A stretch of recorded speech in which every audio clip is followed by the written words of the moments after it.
Hey, everybody. Jay Niblick and Brian Arzani again. Hey, Brian. What's up, Jay? How much? Just starting our 20-minute timer, because if you got more than 20 minutes to learn how to make money, then we already know why you're not making enough money. Yeah. 20 minutes. That's it. Then go Take a sell phone some call. shit, like we say. So we're in the middle of the profile series. So we're talking about taking intangible things that are causing problems at work and making them tangible. And this is one of the things that we see our consultants doing and other consultants out there very successfully. And it's one of the best ways to get into the business and figure out from a sales standpoint what's not working for the organization with regards to this person's not selling or this team's not getting along or blah blah blah. A million problems here. And it's about, in modern times, figuring out what's wrong first using all these cool tools. And there's a bunch of them out there. There's a bunch of psychometric instruments or personality assessments or behavioral assessments or cognitive assessments. There's a bunch. There's more, 10 times more out there that's crap. So if you're using one, make sure you got the validity and reliability studies. Make sure that you've researched it, not just taken somebody's word for it. Ask them for what's called the technical manual.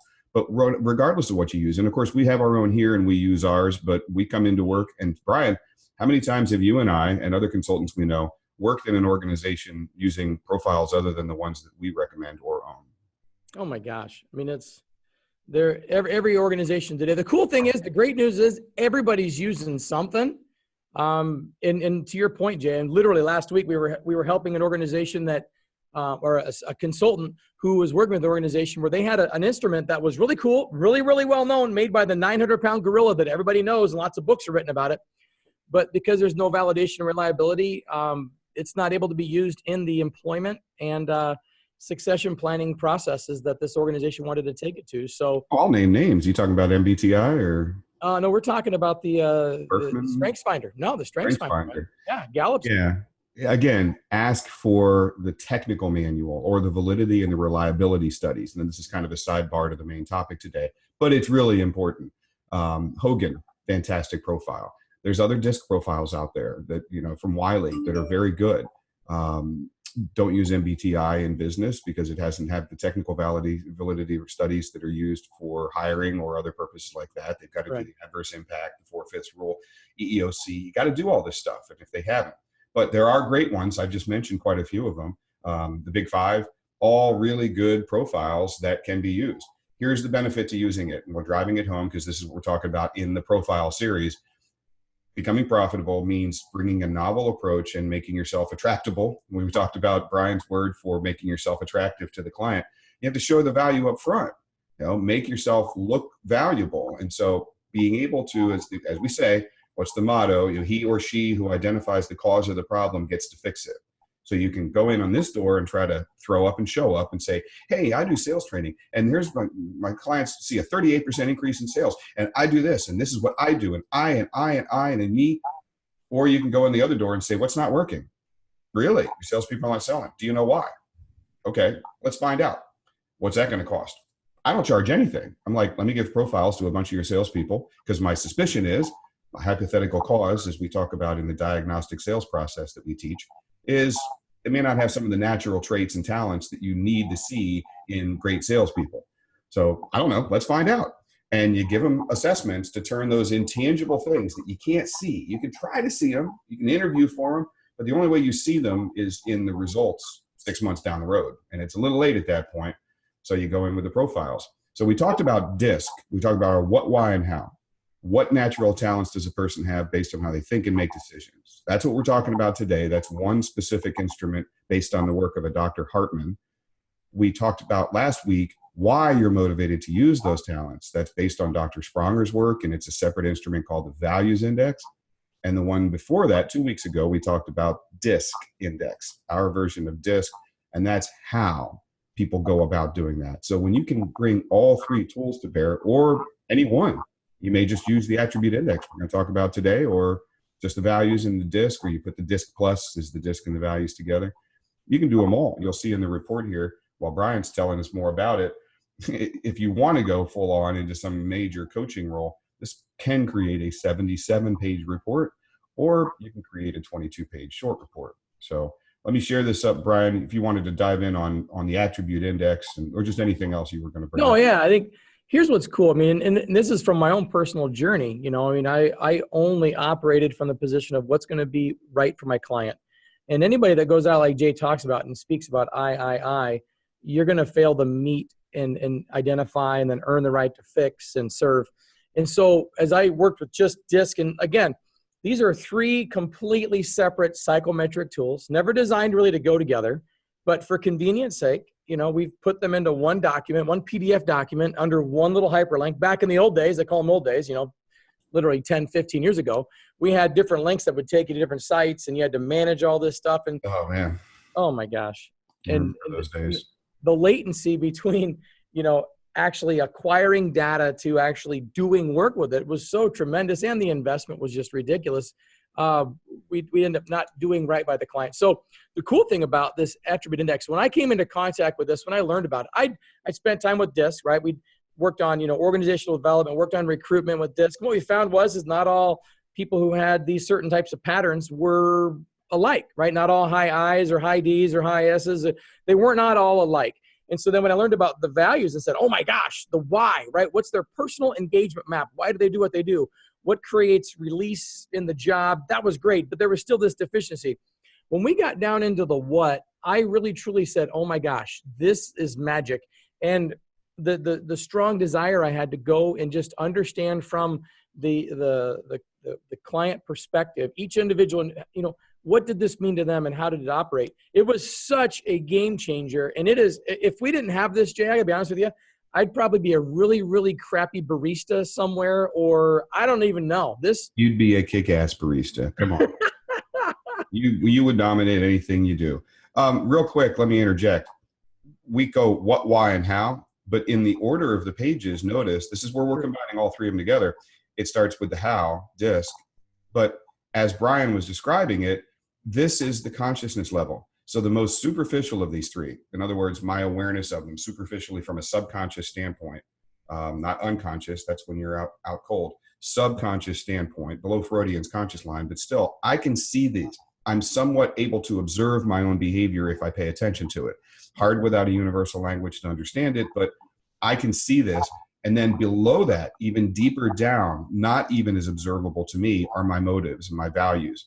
So it literally stages like going down underground in a building in an elevator somewhere, as he was describing it. Then you're down to the values. And like he said, I saw people that had the same DISC and values, and they were still performing differently or acting differently. So now you're down, you know, ding, ding, you know, men's clothing. And we're on the third floor here in the basement, and this is the attribute index. So go ahead, Brian, sorry, but I think it's important they understand that's where we've gotten to even one level deeper. Yeah, and really, here's what's cool, and this is high level. We can go deeper into it. You can call us. I mean, we've got all kinds of webinars. We've got ways to reach out to us. We can go deeper into this, but really the neat thing about this instrument, I mean, as Dr. Hartman was walking around testing his theories, he would walk around with a notebook, paper, and pencil and have people prioritize 18 statements about the world outside of them, and you can see these three scores: empathy, practical thinking, and systems judgment. That's how we take information in about the world outside of us. And then he had 18 statements about how people process information about the world inside of them: the self-belief, role awareness, and self-direction. And so when we're getting down into that, you know, we've gotten out of that behavior piece, the motivator, in what order do they take information in? How much are they getting? And what's their bias, or what's their preference for that information? And so when you're dealing with a team, or you're dealing with a lack of performance, this right here, I can tell you, still some hands-on work that I get to do with you know, our consultants who are working with clients. This is such a game changer, because let's just say, for example, to use a DISC, like maybe we have a high I who is really, really, you know, extroverted on the behavioral side, but maybe when we get down into their motivators, maybe they're you know, a high altruist, which means they're driven to go help people. And then when we get down into the deepest level, maybe their empathy, which is the amount of information they're taking in about the people around them, the cause and effects of behavior, maybe there's a blind spot there.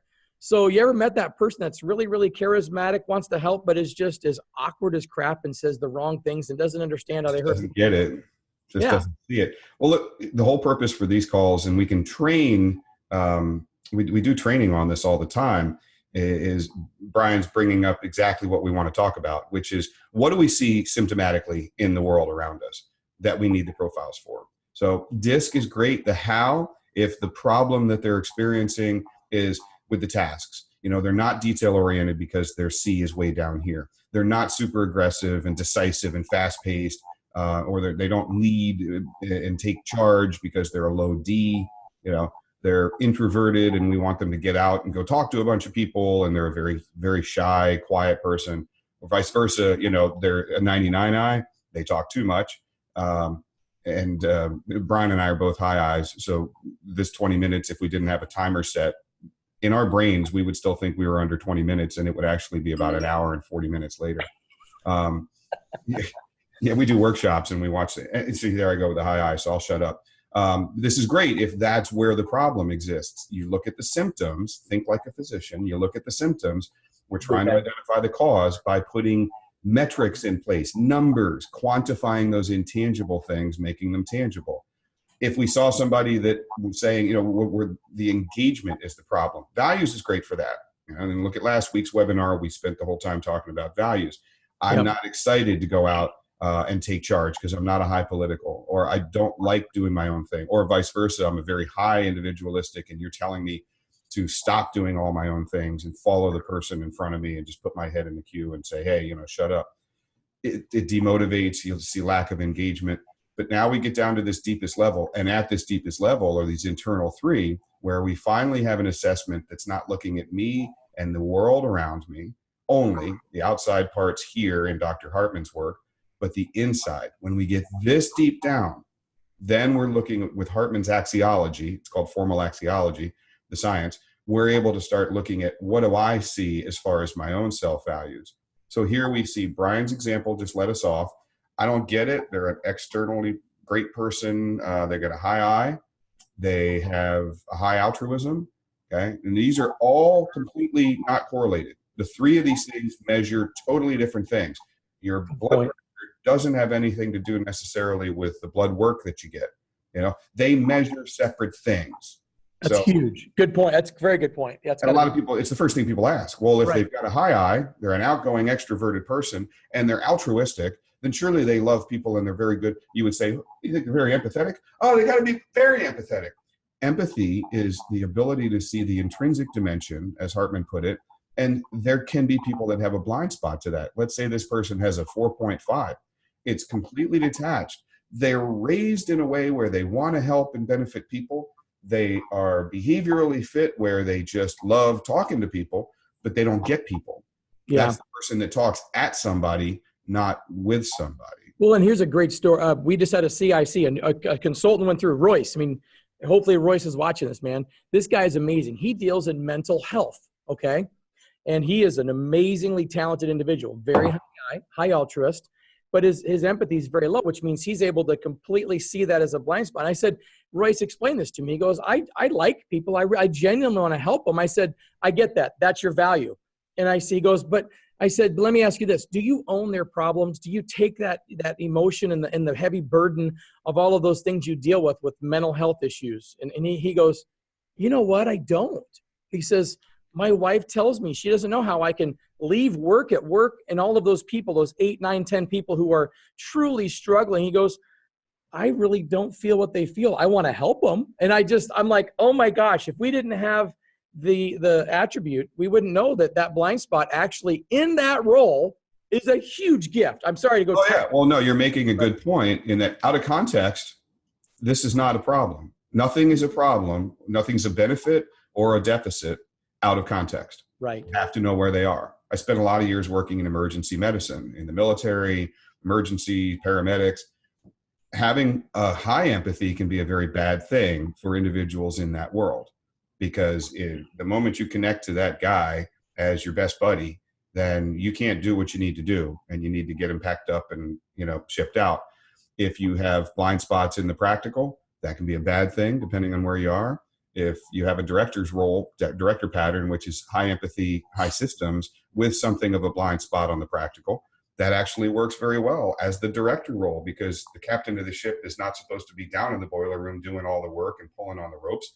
They're supposed to be guiding the people and the vision. Yeah. It's acceptable to have that. We measure the internals, and you see symptoms where the person's just not engaged or they're not necessarily plugged in, and you think, is it values? And then you realize, you know what? The person's self-direction is a 5.8, right? And it's a negative. We don't have time to talk about biases in here. We get into that in an actual training program in the next 4 minutes. We're just going to talk about examples. Why is this person not getting the comfort they want, the satisfaction, the engagement, the excitement? Why is performance in their mind and others possibly down? Self-direction is how clearly you see in your head with confidence a concrete structure, a construct of where am I going? 18, 24 months from now, I can close my eyes and envision, here's what I'm doing. And the more detailed it is, the clearer this picture is. These are all clarity scores, by the way, all 6 of these. And maybe for the big picture, I've got it, but maybe it's the immediate near in role awareness where I've got a blind spot, where my job that I was hired for is X. How many times have we heard this? That has nothing to do with what I do now.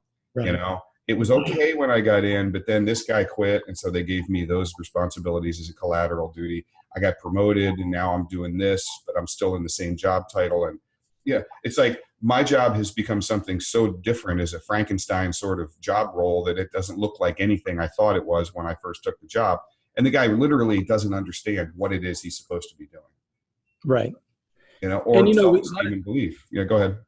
No, and a lot of times, like to your point, right? The person identifies the issue, earns the right to fix it. And so whether it's being brought in to do strategic planning or helping the team get in line, you ask the executive, if their self-direction is off, it's objective data that says, not only do you think your people need it, but it shows here that maybe it's not there. Or role confusion, not understanding how to add value in those roles. I think the one that's so powerful too is this self-belief and self-esteem. And a lot of folks misunderstand that, Jay. And if you just humor me for a second, this is really the most effective way to help describe this. You know, as we look at this, this is the order we think about these things. It's how much we get in our bias. And so sometimes we'll see high-level executives with a self-belief of 4.1 or 4.0. And what that really indicates is just simply this. It's the order they take themselves into account with respect to everything else going on around them. And so there are a lot of folks that may put everybody else's problems, their issues, the job, the vision, the company, other people's feelings, the strategy before themselves. And Jay, you've said this many times. The job, role, the vision, other people's problems become, you know, sacrosanct, and they become sacrificial. And this is really a great thing. Or there could be an overly high level of awareness or ability to prioritize. But at the end of the day, it really does help us see self, how to add value in roles, and where are you going. And they do change. I mean, do you want to talk a little bit about that and maybe just briefly? Yeah. That? Well, they're dynamic. It's not unusual. First point, we also said nothing outside of context. High is not always better. Exactly. Brian's point, a lot of Olympic athletes, peak performance athletes have an average 6.8 negative self-esteem.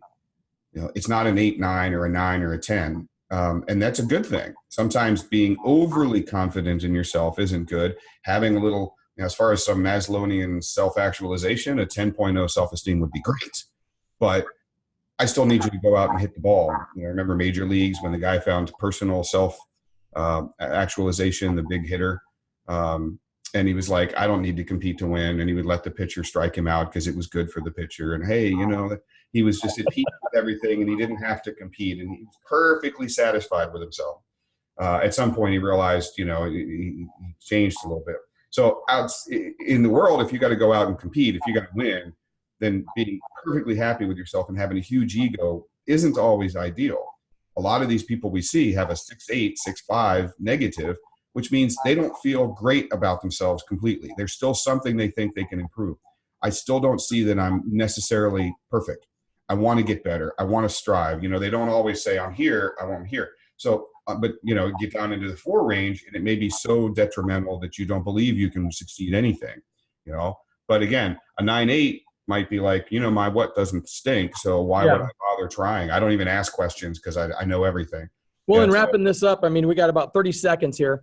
I think it's cool because what this does is it helps the consultant, who's really the diagnostician, look at the 3 dimensions of the external individual. And I define it this way: the people, the solutions, and the strategy. The internal, right? the vision, the role, and the self, and just gives us more objective data as we take that, like you said, Jay, into why am I motivated to use it, right? What engages me? And then how does the world observe me execute on the what and why of who I am? Yep. Guess what time it is, folks? Boom! Go sell some shit. Is that a first time ever, Jay? Nailed it. Later. Later.